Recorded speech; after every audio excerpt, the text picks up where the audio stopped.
3 महीने होने वाले थे। अलीना अपने हमजमात ज़हद के साथ एक किराया के मकान में रहती थी। सुबह दोनों इकट्ठे यूनिवर्सिटी जाते और इकट्ठे ही वापस आते थे। इससे पहले वो अपनी यूनिवर्सिटी के गर्ल्स हॉस्टल में रहती थी, मगर ज़हद की मोहब्बत में गिरफ्तार होकर वो इसकी बगैर निकाह की बीवी का किरदार अदा कर रही थी, जिसे आम ज़बान में गर्ल फ्रेंड कहते हैं।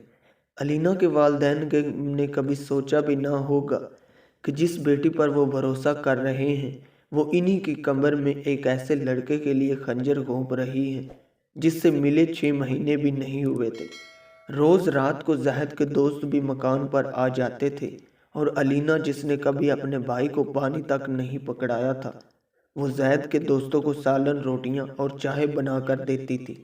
अलीना की कुछ हमजमात लड़कियों ने इसे समझाया भी था कि इस तरह अपने माँ बाप के भरोसे को ना तोड़ो, वो अपनी इज्जत खराब ना करो, मगर अलीना इन्हें ये कहकर खामोश कर देती कि मेरी ज़िंदगी है, तुम्हें क्या, मैं जो भी करूं।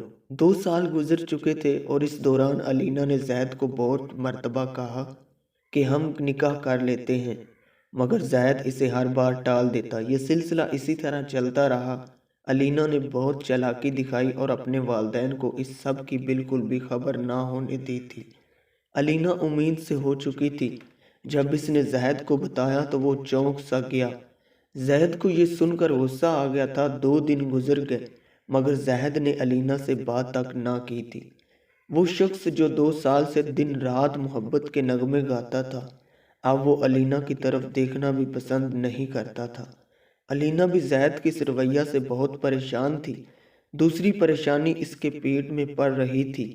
अब ज़ैद रात को देर से घर आता और आकर खामोशी से सो जाता था।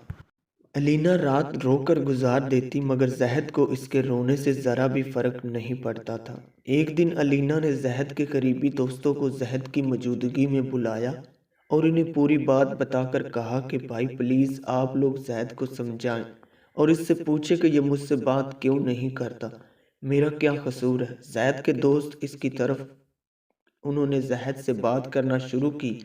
एक दोस्त बोला कि तुम लोग निकाह क्यों नहीं कर लेते। अलीना बोली, मैंने बहुत बार कहा मगर ये सुनते ही नहीं। इसने अलीना से कहा, तुम बाहर चली जाओ, मुझे इन लोगों से कुछ बात करनी है। और अपने दोस्तों से कहा, मुझे पता है तुम लोग भी मेरे पीछे क्या करते हो, लिहाजा मैं इससे शादी नहीं करूँगा।